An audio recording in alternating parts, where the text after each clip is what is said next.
রোজ সকালের মতো আজও উপস্থিত হয়েছি উন্নত কৃষি প্রযুক্তির বার্তা নিয়ে। সকলকে স্বাগত জানিয়ে শুরু করছি আজকের অন্নদাতা। মিঠা জলে বাণিজ্যিকভাবে পোনা মাছের চাষ আমাদের রাজ্যের অনেক মাছ চাষিই করে থাকেন। মাছ চাষিরা এখন ব্যস্ত মজুদ পুকুর বা সঞ্চয় পুকুর তৈরির কাজে।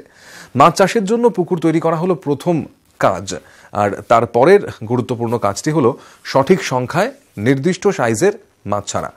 নিবিড় মিশ্র মাছ চাষে আবার জলস্তর অনুযায়ী বিভিন্ন প্রজাতির মাছ সঠিক অনুপাতে ছাড়তে হয়।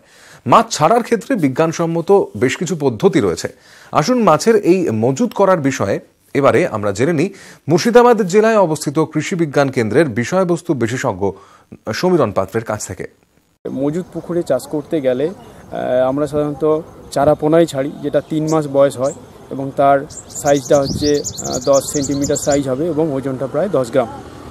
তো এই সাইজের চারা পোনাগুলো আমরা যখন পালন পুকুর থেকে নিয়ে তুলে মজুত পুকুরে স্টক করব, তখন হচ্ছে কি একটা মজুতের ঘনত্ব একটা বিশাল একটা ব্যাপার ফ্যাক্টর নির্ভর করে, কারণ এটার উপর নির্ভর করে আগামী দিনে আপনার প্রোডাকশান কী হবে, আপনার 1 বিঘাতে কতটা প্রোডাকশান হবে সেটাই নির্ভর করে। তো সেটার জন্য বলি, তো আমাদের হচ্ছে কি পুকুরে 3 ধরনের লেয়ার থাকে, একটা উপরের স্তর, মাঝের স্তর এবং নিচের স্তর। এই 3টে স্তর সবাই জানেন।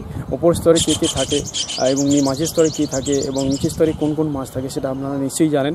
উপরের স্তরে যে মাছগুলো থাকে সেগুলো সাধারণত হচ্ছে কি কাতলা এবং সিলভার কাপ, এটা 2 প্রজাতির মাছ হচ্ছে উপর স্তরের মাছ।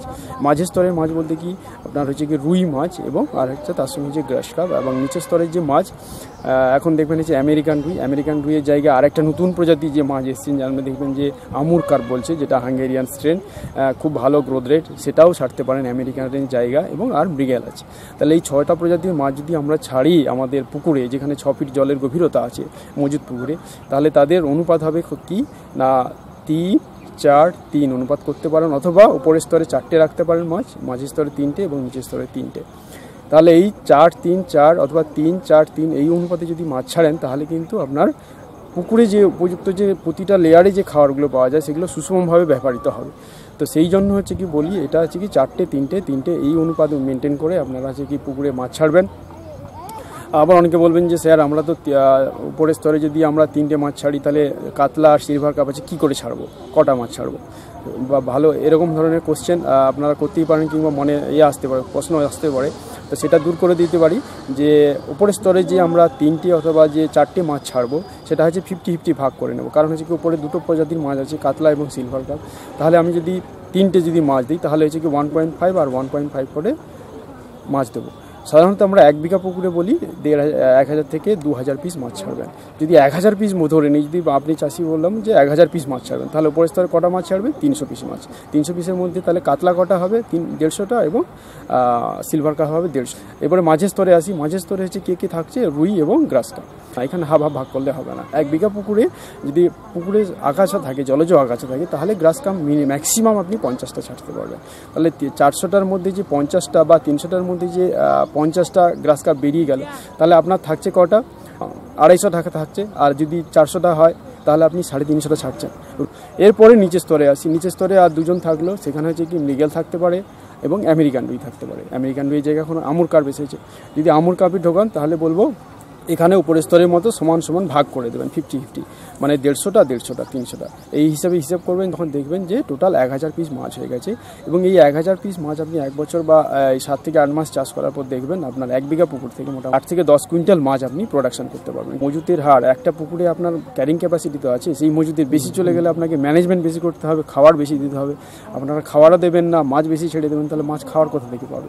এই জন্য বলি মজুতের হারের পর একটা মেনটেন বা ঘনত্ব যেটা মেনটেন করতে হয় বিজ্ঞানসম্মত উপায় যদি চাষ করতে চান, তাহলে এই উপায় মেনটেন করুন। অনেকে বলবেন যে স্যার আমি কি এই 1000 পিস মাছ ছাড়বো? না, 1000 পিস বেশিও ছাড়তে পারেন। তখন আপনাকে সাপ্লিমেন্টেড খাবার দিতে হবে, যে বিভিন্ন কোম্পানিতে কিংবা নিজের বাড়িতে তৈরি করে নিতে পারেন। বিকালে মেঘেলের জন্য মিনিমাম 25% প্রোটিনযুক্ত খাবার তৈরি করতে হয়, এবং সেই খাবারটা 1 কুইন্টাল মাছের জন্য 2 থেকে 3 কেজি করে পার ডে খাবার লাগে মাত্র। সেই খাবারটা প্রতিদিনই খাবার দেবেন এবং নির্দিষ্ট টাইমে, সকাল 10টার পর দেবেন, নির্দিষ্ট টাইমে এবং নির্দিষ্ট জায়গায় খাবারটা দেবেন। তাহলে দেখবেন আপনার মাছের বাড়ির কোনো সমস্যা হবে না এবং প্রোডাকশনও ভালো হবে, রোগফোগ হবেই না। সবজি হিসেবে ক্যাপসিকাম বেশ জনপ্রিয় এবং বাজারের দাম আর 5টা প্রচলিত সবজির থেকে একটু বেশিই থাকে। আমাদের রাজ্যে প্রধানত শীতকালে ক্যাপসিকামের চাষ করা হয়, কিন্তু এর চাহিদা সারা বছরই থাকে। বছরের অন্যান্য ঋতুতে ক্যাপসিকাম চাষ করতে হলে বেছে নিতে হবে পলিথিন বা শেড নেটের গ্রিনহাউস। রঙিন ক্যাপসিকামের চাষ তো গ্রিন হাউসের পরিকাঠামো ছাড়া হয়ই না। সবুজ ক্যাপসিকামও গ্রিন হাউসের পরিকাঠামোয় চাষ করলে ভালো ফলন পাওয়া যায়, আর সেই সঙ্গে পাওয়া যায় উন্নত গুণমানের ফসল। আসুন এবারে আমরা জেনে নিই ক্যাপসিকাম চাষের সঠিক প্রযুক্তির বিষয়। এই বিষয়টা সম্পর্কে জানাচ্ছেন বিধানচন্দ্র কৃষি বিশ্ববিদ্যালয়ের অধ্যাপক ডক্টর দীপক কুমার ঘোষ। ক্যাপসিকাম আসলে লঙ্কারই একটা টাইপ বলতে পারি আমরা। ক্যাপসিকাম ফ্রুটেসেন্স আর ক্যাপসিকাম অ্যানাম, ঝাল লঙ্কা এবং সিমলা মরিচ যেটা বলি, বা সোজা কথায় বাজারে ক্যাপসিকাম বলেই বেশি পরিচিত, সেটা সবজি হিসেবেই বেশি পরিচিত, এবং ঝাল লঙ্কাটা মশলা চাষ হয়। তো আমরা এই ক্যাপসিকামের প্রায় 27টা টাইপ নিয়ে গবেষণা করছি। এখানে বীজ ফেলে থাকি সেপ্টেম্বর মাসের গোড়ার দিকে। কোকোপিট বলে আজকাল চারা তৈরির যে পিটগুলো পাওয়া যায়, কমার্শিয়ালি কিনতে পাওয়া যায়, সেটা পেলে তো খুবই ভালো। আর না পেলে পরে সার মাটি মিশ্রণ, সেটা চালনি দিয়ে চেলে নিয়ে প্লাস্টিক ট্রে যেটা চারা তৈরি করা হয় সেটা ভর্তি করে এক একটি খোপে এক একটি বীজ ফেলে আমরা চারাটা উৎপাদন করি। বীজটা খুব শোধন করে লাগাতে হবে। ছত্রাকনাশক বা বীজ শোধন করার জৈব যে সমস্ত জিনিসগুলো রয়েছে, ট্রাইকোডার্মা ইত্যাদি দিয়ে বীজটা শোধন করে নিয়ে আমরা লাগাবো। মশারির মধ্যে বীজটা লাগানো হয়, কারণ সাদামাছির হাত থেকে বাঁচাবার জন্য আমরা ট্রেগুলোকে মশারির মধ্যে রাখা হয়। আমরা অক্টোবরের শেষের দিকে বা নভেম্বরের মাঝামাঝি 1.5 মাস যখন চারার বয়স হবে, সেই বয়সে আমরা চারাটা লাগাই। এটা প্রায় 500 বর্গমিটারের পলি হাউস। আমরা জমি তৈরির সময় ক্যালসিয়াম, অ্যামোনিয়াম নাইট্রেট এবং নাইট্রোজেন, ফসফেট এবং পটাশ সার আছে সেইগুলো, আর গোবর সার কিছু, নিম খোল, এগুলো আমরা বেডে মিশিয়ে দিয়ে ভালো করে জমি তৈরি করে নিয়ে বেডগুলো তৈরি করা হয়। 500 স্কোয়ার মিটার পলি হাউসের মধ্যে আমরা প্রায় 10টি বেড এইভাবে তৈরি করতে পারি, এবং মাঝখানে যাতায়াতের রাস্তা রাখতে হয়। প্রত্যেক বেডে 2টো করে আমাদের ড্রিপার লাইন ফেলে দেওয়া আছে। এখানে আমাদের প্রত্যেক বেডে 2টি করে সারি আছে, এবং সারিতে গাছ থেকে গাছের দূরত্ব 40 থেকে 45 সেন্টিমিটার দেওয়া হয়, এবং গাছ থেকে গাছের সারির দূরত্ব প্রায় 40 সেন্টিমিটার। তো এইভাবে 500 স্কোয়ার মিটার পলি হাউসের ক্ষেত্রে প্রায় 800টি চারা ধরে। আস্তে আস্তে আমরা বিভিন্ন পরিচর্যা করে থাকি। যেখানে বেডগুলো তৈরি হবে সেটা বিশেষ উপায়ে তৈরি করা হয়। পলি হাউস সিস্টেমে আমাদের ড্রিপার, ফগার সব সিস্টেমই আছে। পরবর্তীকালে চারা যখন একটু মাটিতে ধরে যাবে, তখন থেকে আমরা তার মধ্যে খাবার চালানো শুরু করব। বিভিন্ন জলে দ্রবণীয় যে এনপিকে সারগুলো আছে, বিশেষ করে 19-19-19 বা অন্যান্য মাইক্রোনিউট্রিয়েন্ট জলে দ্রবণীয়, সেগুলো স্প্রিংকলার ইউনিটের মেন সেন্টার যেখানে আছে, ওখানে আমরা জলের মধ্যে গুলে সেটা পুরো পলি হাউসের মধ্যে চালিয়ে দেওয়া হয়, এবং এই চালানোর ফলে গাছের বৃদ্ধি খুব ত্বরান্বিত হয়। গাছগুলো যখন 2 মাস 2.5 মাস বয়স হবে, তারপরে গাছে আমরা একটা বাঁধন দিই। পলি হাউসে পোকামাকড় যাতে না ঢোকে, আমাদের চারিদিকে আচ্ছাদনগুলো ঠিকঠাক আছে কিনা দেখে নিতে হবে। রোগগুলো প্রতিরোধ করার জন্য মাটি তৈরির সময় আমরা ফরমালিনের ব্যবহার করি। ফরমালিন স্প্রে করে মাটিগুলো পলিথিন দিয়ে ঢেকে রাখা হয়। এইভাবে মাটিটা শোধন করে তারপরে অন্যান্য সারের মিক্সচারগুলো মেশানো হয়। গাছ প্রায় 2.5 থেকে 3 মাস বয়সে ফল আসা শুরু হয়। এক একটি গাছে আমরা কম বেশি 20 থেকে 30-40টি অবধি ফল পেয়ে থাকি, এবং ফলগুলোর ওজন 100 গ্রাম থেকে শুরু করে 350-400 গ্রাম অবধিও হয়ে থাকে। আমরা যদি একটা গড় হিসেব করি, একটা গাছে 20টা ফল হচ্ছে এবং প্রায় 200 গ্রাম করে যদি ওজন ধরি, একটা গাছেই আমরা প্রায় 4 কেজি, 5 কেজি বা ইভেন 10 কেজি অবধি আমরা ফল পেতে পারি। তো এইভাবে 800 গাছ থেকে আমরা সেই অনুপাতে ফল পাবো। এই যে রঙিন ক্যাপসিকামের চাষ, এই চাষটা খুবই একটা লাভজনক চাষ। ইনিশিয়াল খরচটা একটু বেশি। পলি হাউস তৈরি করতে এক একটি পলি হাউস প্রায় 4-5 লাখ টাকা পড়ে যাবে এখন। তো সেই ইনিশিয়াল খরচ একবার করে নিলে এইভাবে প্রায় 7-8 বছর এর মধ্যে রঙিন ক্যাপসিকাম চাষ করা যাবে। রঙিন ক্যাপসিকাম বিভিন্ন অনুষ্ঠানের যে সিজন আসে, তখন 300 থেকে 400 টাকা কেজিতে বিভিন্ন মলে বিক্রি হয়। তো চাষি ভাই অবশ্যই লাভের মুখ দেখবেন। কিছু ভাইরাল রোগ দেখা যায়। ভাইরাল রোগে পাতাগুলো হলদে হয়ে যায়, কুঁকড়ে যায়। আক্রান্ত গাছগুলোকে আমরা তুলে ফেলে দিই, এবং যাতে ভাইরাসটা অন্য গাছে ট্রান্সমিট না হয় সেই জন্য আমরা সাদামাছি যে এর বাহক, সেই সাদামাছিটা কন্ট্রোল করার জন্য আমরা ইনসেকটিসাইড ব্যবহার করা যায়। বিশেষ করে আমরা ওবেরন, ল্যাপিডো এই সমস্ত ওষুধগুলো ব্যবহার করে থাকি। অনেক সময় মাইটের সমস্যা দেখা যায়, সেক্ষেত্রে সালফার ঘটিত কিছু মাকড়নাশক আমরা ব্যবহার করে থাকি। তো এইটুকু যত্নার্থী নিলে ভালোই ফলন হয়। 15 দিন পর পর যে খাদ্যগুলো দরকার সেগুলো ড্রিপের মাধ্যমে চালনা করা হয়। মাইক্রোনিউট্রিয়েন্ট এবং বিভিন্ন যে খাবার এনপিকের মিশ্রণ, এগুলো চালনা করা হয়। নভেম্বরে লাগালাম, তখন থেকে শুরু করে আমরা মে মাস পর্যন্ত এর ফল পেতে পারি। ইভেন ভালো করে যত্ন করে রাখলে আমরা জুন মাসেও কিছুটা ফল পাই। আর গরমের সময় ওপরে আমাদের পাখা এবং ফগারের ব্যবস্থা আছে, সেটা মাঝে মাঝে দিনের দুপুরের সময় একটু চালিয়ে দিতে হয়। তাই এইভাবে প্রায় 6 মাস আমরা একটা ফসল পাচ্ছি। লাল, সাদা, হলুদ, কমলা, কালো বিভিন্ন প্রজাতির আছে। এর মধ্যে সুইট বাইট বলে একটি খুব সুন্দর প্রজাতি আছে, অরেঞ্জ কালারের আছে, ব্ল্যাক কালার আছে, রেড, এগুলো সবই আমাদের চাষ হয়। কিছুটা বেল শেপের, লম্বা শেপ, গোল শেপ, টমেটো শেপ, বিভিন্ন শেপের আমাদের প্রায় 27 রকমের টাইপ আছে। ক্যাপসিকামের বীজও উৎপাদন করে থাকি। তাছাড়াও আমরা 6 মাস যে পলিহাউসে গ্যাপটা পাচ্ছি, সেই সময় আমরা এর মধ্যে বিভিন্ন হাই ভ্যালু ক্রপ, বিশেষ করে অফ সিজন ধনেপাতা, টমেটো, চেরি টমেটো ইত্যাদি চাষও করে নিতে পারি বাকি 6 মাস সময়। তো এইটা করে সারা বছরে একটা ভালো আয়ের ব্যবস্থা হবে।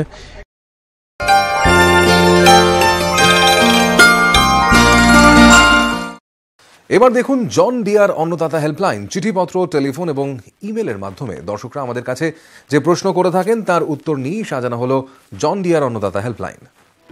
পশ্চিম মেদিনীপুর জেলার পাঁশকুড়া থেকে অন্নদাতা দপ্তরে ফোন করেছেন সহদেব মাইতি। তার গোলাপ চাষ আছে। এখন গোলাপের পাতায় দাগ দেখা যাচ্ছে বলে তিনি জানিয়েছেন এবং এর প্রতিকার ব্যবস্থা সম্পর্কে জানতে চেয়েছেন। গোলাপের একটি পরিচিত রোগ হলো পাতায় দাগ। এই রোগটি 2 ধরনের ছত্রাকের সংক্রমণে হয়ে থাকে। রোগের প্রথম দিকে কেবলমাত্র বয়স্ক পাতাগুলোতেই আক্রান্ত হয়, কিন্তু রোগটি যখন বিস্তার লাভ করে তখন নতুন পাতাতেও রোগের লক্ষণ দেখা যায়। আক্রান্ত পাতায় গাঢ় বাদামি বা কালো রঙের গোলাকার দাগ দেখা যায়। দাগের চারিদিকে বৃত্তাকার হলুদ আভা দেখা দিতে পারে। তীব্র আক্রমণে কয়েকটি দাগ একত্রে জুড়ে গিয়ে বড় ক্ষতের সৃষ্টি করতে পারে। আক্রান্ত পাতা ঝরে যায়। পাতায় দাগ রোগ দেখা দিলে গাছের খাদ্য উৎপাদন প্রক্রিয়া ব্যাঘাত ঘটে। এর ফলে গাছের বৃদ্ধি কমে যায়, ফুলের আকার ছোট হয় এবং ফলন কম হয়। এই রোগটির প্রতিকারে সুসংহত ব্যবস্থা নিতে হবে। গোলাপের জমি পরিষ্কার পরিচ্ছন্ন রাখতে হবে। জমিতে আগাছা রাখা চলবে না। সুসংহত উপায়ে গাছকে খাদ্যের যোগান দিতে হবে। আক্রান্ত পাতা বা ঝরে পড়া পাতাগুলোকে তুলে দূরে কোথাও নিয়ে গিয়ে পুড়িয়ে ফেলতে হবে। এরপরে স্পর্শজনিত ছত্রাকনাশক হিসাবে আইপ্রোডায়ন 1 গ্রাম বা ডাইথায়ানন 2.5 গ্রাম প্রতি লিটার জলে মিশিয়ে স্টিকার সহ স্প্রে করতে হবে।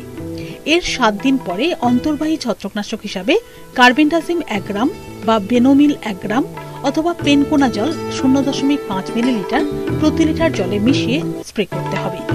এইভাবে পর্যায়ক্রমে স্পর্শজনিত এবং অন্তর্বাহী ছত্রাকনাশক প্রয়োগের দ্বারা গোলাপের পাতায় দাগ রোগটির প্রতিকার করা সম্ভব। আমাদের রাজ্যের একটি প্রধান অর্থকরী ফসল হলো পাট। পাট তন্তুর কদর বিশ্বজোড়া। এ রাজ্যের প্রায় প্রতিটি জেলার কৃষক পাট চাষে আগ্রহ দেখিয়ে থাকেন। পাটের ভালো ফলন পেতে হলে উচ্চ ফলনশীল জাত নির্বাচন করে বিজ্ঞানসম্মত পদ্ধতিতে চাষ করা উচিত। পাট চাষের বিজ্ঞানসম্মত প্রযুক্তির বিষয়ে জানালেন বিধানচন্দ্র কৃষি বিশ্ববিদ্যালয়ের অধ্যাপক ডক্টর সঞ্জীব কুমার দাস। 2 ধরনের পাট আমরা চাষ করে থাকি সাধারণত পশ্চিমবঙ্গে। একটা হচ্ছে মিঠা পাট আর একটা তিতা পাট, অর্থাৎ তোষা জুট যেটা হচ্ছে আমরা মিঠা পাট বলি, সেটারই এখন চাষ সব থেকে বেশি পশ্চিমবঙ্গে এবং এর ফলন তিতা পাট তার থেকে অনেকাংশে বেশি। মিঠা পাটের উন্নত জাত JRO 524 নবীন জাতটি কিন্তু ফলন খুবই ভালো। এছাড়াও আরও উন্নত জাত এখন আছে, যেমন JRO 66 গোল্ডেন জুবলি তোষা বা JRO 128, JRO 8432, JRO 7835। এছাড়া আরেকটি জাত আছে S19 বলে, এবং এই জাতটির আরেকটি গুণ হচ্ছে যে এর যেহেতু কাণ্ডটা লালচে রঙের হয় এবং একটু শাইনি হয়, সেই কারণে এতে পোকামাকড়ের উপদ্রব বা আক্রমণটাও কিন্তু কম হয়। গাছও কিন্তু খুব লম্বা হয়, দীর্ঘ, এবং এর ফলনও খুব ভালো। পাটের বীজ যেহেতু খুব ছোট আকারে, সেহেতু জমিটা খুব ভালোভাবে ফাইন করে তৈরি করতে হবে। তার জন্য মোটামুটি 2টি আড়াআড়ি চাষ অবশ্যই দিতে হবে এবং দেওয়ার পর খুব ভালোভাবে লেভেলিংটা করতে হবে। তারপরে মাটি খুব ভালো ঝুরঝুরে করে তারপরই কিন্তু পাটের বীজ বুনতে হবে। সাধারণত পাটের ক্ষেত্রে আমরা বলে থাকি যে 60-30-30 অর্থাৎ 60 কেজি নাইট্রোজেন হেক্টর প্রতি জমিতে, 30 কেজি হচ্ছে সিঙ্গেল সুপার ফসফেট এবং 30 কেজি মিউরিয়েট অফ পটাশ। পাটেও দেখা যায় যে সালফারের একটা গুরুত্বপূর্ণ ভূমিকা কিন্তু আছে পাটের তন্তু উৎপাদনে। সেই জন্য যদি সিঙ্গেল সুপার ফসফেট যাতে 12% সালফার থাকে সেটি প্রয়োগ করলে কিন্তু এক্ষেত্রে ফলন আশানুরূপ ভালো হওয়ার সম্ভাবনা থাকে। মূল সার হিসাবে কিন্তু জমি তৈরির সময় অর্ধেক পরিমাণ নাইট্রোজেন এবং পুরো ফসফরাস এবং পটাশ মূল জমিতে প্রয়োগ করতে হবে। এর সঙ্গে আপনারা জৈব সার প্রয়োগ করবেন। সাধারণত যে সমস্ত মিডিয়াম ল্যান্ড সিচুয়েশন, পাট চাষ সাধারণত আমরা মার্চ মাসের শেষ থেকে এপ্রিল মাসের শুরু পর্যন্ত এই সময়তেই আমরা পাট বুনে থাকি। পাট যদি আমরা খুব আগাম বুনে ফেলি, অর্থাৎ ফেব্রুয়ারি মাস বা মার্চ মাসের শুরুর দিকে পাটটা বুনে ফেলি, তাহলে সেক্ষেত্রে সম্ভাবনা থাকে যে ছোট গাছেতেই কিন্তু শাখা প্রশাখা তৈরি হয়ে যাবে এবং ফুল এসে যাবে। আবার যদি শেষের দিকেও দেরি করে নাবিতে লাগানো হয়, তখনও কিন্তু দেখা যাবে যে গাছ বেশি দীর্ঘ হওয়ার আগেই তাতে ব্রাঞ্চিং এসে যাবে, অর্থাৎ শাখা প্রশাখা ছাড়তে শুরু করবে এবং ফুল এসে যাবে। তো এই দুটোই কিন্তু চাষের পক্ষে ক্ষতিকর। অতএব নির্দিষ্ট সময়েই কিন্তু বুনতে হবে বীজ বুনতে গেলে কি হেক্টর প্রতি 7.5 বিঘে জমিতে 5 কেজি বীজের প্রয়োজন। আর তিতা পাটের ক্ষেত্রে সেটা একটু বেশি, 7 কেজি থেকে 7.5 কেজি বীজ লাগে। বীজ বোনার আগে সাধারণত আমরা বলে থাকি বীজটাকে শোধন করে নিতে। বীজ শোধন করতে গেলে প্রথমে জৈব রোগনাশক দিয়ে বীজ শোধন করে নেওয়া যেতে পারে, অথবা যদি অজৈব দিয়ে করতে হয় সেক্ষেত্রে কার্বানডাজিম দিয়েও বীজ শোধন করতে পারেন, বা ম্যানকোজেব দিয়ে বীজ শোধন করে প্রতি কেজি বীজের জন্য মোটামুটি 2.5 গ্রাম শোধন করে তারপরে বীজটাকে বুনতে হবে।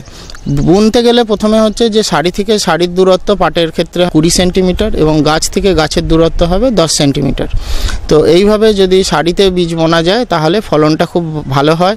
অন্তর্বর্তীকালীন যে সমস্ত পরিচর্যাগুলো, যেমন আগাছা দমন, আগাছা নিয়ন্ত্রণ ইত্যাদি, বা রোগ পোকার আক্রমণ থেকে বাঁচানোর জন্য স্প্রে করা, এই সমস্ত পরিচর্যার ক্ষেত্রে সুবিধা হয়। যদি ছিটিয়ে বুনতে হয় তাহলে মাথায় রাখতে হবে যে নির্দিষ্ট পরিমাণ জমিতে যেন গাছের সংখ্যা এটা ঠিকমতো থাকে, এবং যখন লাগানোর সময় সেই সময় যদি খুব মাটি শুকনো থাকে তাহলে হয়তো একটি সেচের প্রয়োজন হয়, এবং সাধারণত সেচ দিয়ে এনে তারপরেতেই পাটের বীজটি লাইনে ছড়ানো উচিত। বীজ লাগানোর পর সঙ্গে সঙ্গে জল দিলে আগাছার উপদ্রবটি অনেক বেশি হওয়ার সম্ভাবনা থাকে। গাছ বেরোতে মোটামুটি 7-10 দিন সময় লাগে। মাঝখানে একবার হুইল হো ইউজ করা যেতে পারে, অথবা নিড়ানি দিয়ে আগাছা দমন, এবং সেই সঙ্গে সঙ্গে একটু জমিটাকে খুশে দেওয়ার প্রয়োজন হয় যাতে বাতাস চলাচলটা ভালো থাকে। এরপরেতে সাধারণত বৃষ্টির মরশুম এসে যায়, সেই জন্য তখন আর বিশেষ জল দেওয়ার প্রয়োজন হয় না। লাগানোর পর হয়তো 15 দিনের মাথায় একটি সেচের দেওয়া যেতে পারে। তারপরেতে বৃষ্টি শুরু হয়ে গেলে সেক্ষেত্রে আর সেচের প্রয়োজন হয় না। পাট চাষের যে মোট খরচ, সেই খরচের কিন্তু প্রায় 50% চলে যায় আগাছা দমন করতে। সেই জন্য আগাছা দমন একটি খুব গুরুত্বপূর্ণ বিষয় পাটের ক্ষেত্রে, এবং এই আগাছা দমন করতে গেলে জমিটি যাতে খুব ভালোভাবে লেভেল করা হয়। লেভেলিংটা ভালো হলে কিন্তু আগাছার পরিমাণ এমনিই কমে যায়। নানা রকমের এখন হার্বিসাইড যেমন বেরিয়েছে, কুইজালোফপ ইথাইল, সেইটি প্রয়োগ করা যেতে পারে পাট চাষের ক্ষেত্রে একটি আগাছা নাশক হিসাবে। বড় পাতার আগাছা এবং ঘাস জাতীয় আগাছা দমন করা ভালোভাবেই সক্ষম। তাছাড়া হচ্ছে যে পাটের সঙ্গে সাথী ফসল হিসাবে একই সাথে দুটো সারির মধ্যবর্তী জায়গা, সেখানে যদি আমরা লাল নোটে শাক বুনে দিই তাহলে দেখা যাবে যে লাল নোটে শাকটি আগাছাকে বাড়তে দেবে না, এবং লাল নোটে শাকটি 1 মাস পর যখন ম্যাচিওর হয়ে যাবে তখন এই নোটে শাকটিকে আমরা বাজারজাত করব, এবং তারপরে পাট গাছটি নিজের মতো বাড়তে থাকবে।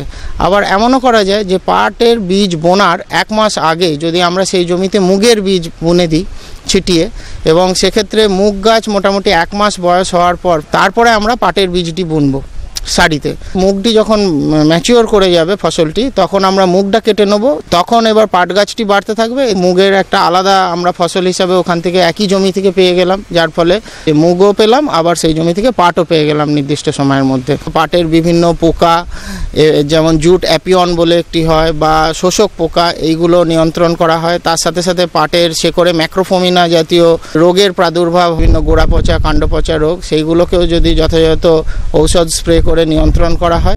পাট সাধারণত আমরা বলি যে যদি খুব ভালো কোয়ালিটির তন্তু পেতে হয় তাহলে কিন্তু মোটামুটি 120 দিনের মাথায় কেটে ফেলতে হবে গাছটিকে। এই অনুষ্ঠানটি আপনাদের কেমন লাগছে? আপনারা কি কি দেখতে চান জন ডিয়ার অন্নদাতা অনুষ্ঠানে?